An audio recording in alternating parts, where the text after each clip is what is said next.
So I'm on my way to work the other day. I think it was Tuesday. Oh no, it might have been Wednesday actually. Or Thursday. Or even Monday. No, it was definitely Tuesday. So I'm on my way to work. Well, obviously I get up first because I'd gone to bed the night before, and I make myself some breakfast. So that day I had eggs, those lovely runny gooey eggs, and I had some toast with Marmite on it. I don't always have Marmite on my toast. I can take it or leave it actually, but that day I did have Marmite. And I have a shower, and then I put the washing on because I think, well, I'm going to be late back and it's going to be really, good to get through some of those chores that get forgotten about, the ones that drop off the to-do list when you're preoccupied with so many other things. And, it's easy to get distracted, isn't it? Or where was I?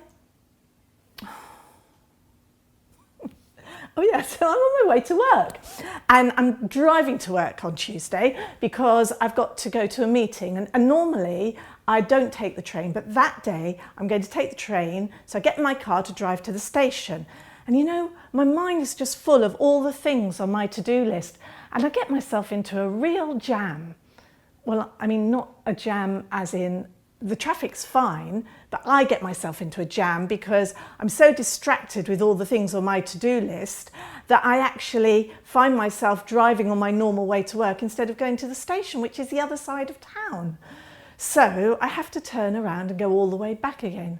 So of course I'm now running really late. And when I get to the station car park, there's nowhere to park. I mean, it's absolutely jam-packed. So I'm really worried about this, and then suddenly I see a space, so I zoom in there, make sure I get it. And I'm running across the station, and I'm looking for my platform, and then I see Sabrina.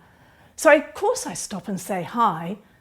Well, then that was the point at which I realised I'd probably missed my train, so I thought I might as well have a bit more time with her and have a chat, because actually she's a really good friend and she's been going through a difficult time. And anyway, I think to myself, what's more important, getting to the meeting on time or making sure that Sabrina's okay, because her dad's passed away recently, and it's really important to, just find out how she's doing.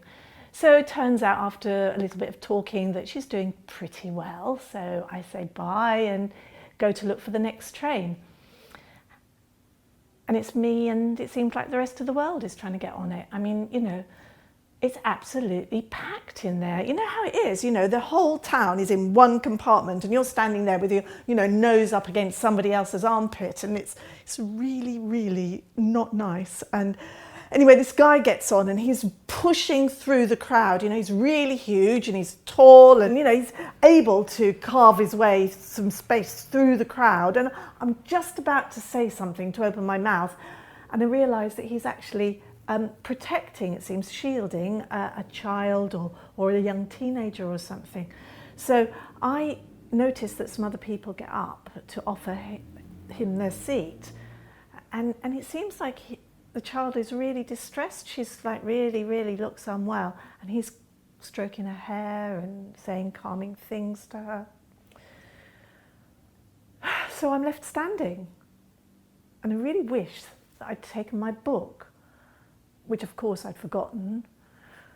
So I put my headphones on, and I'm just standing, getting through the journey, and all of a sudden I realise I've forgotten to feed Theo.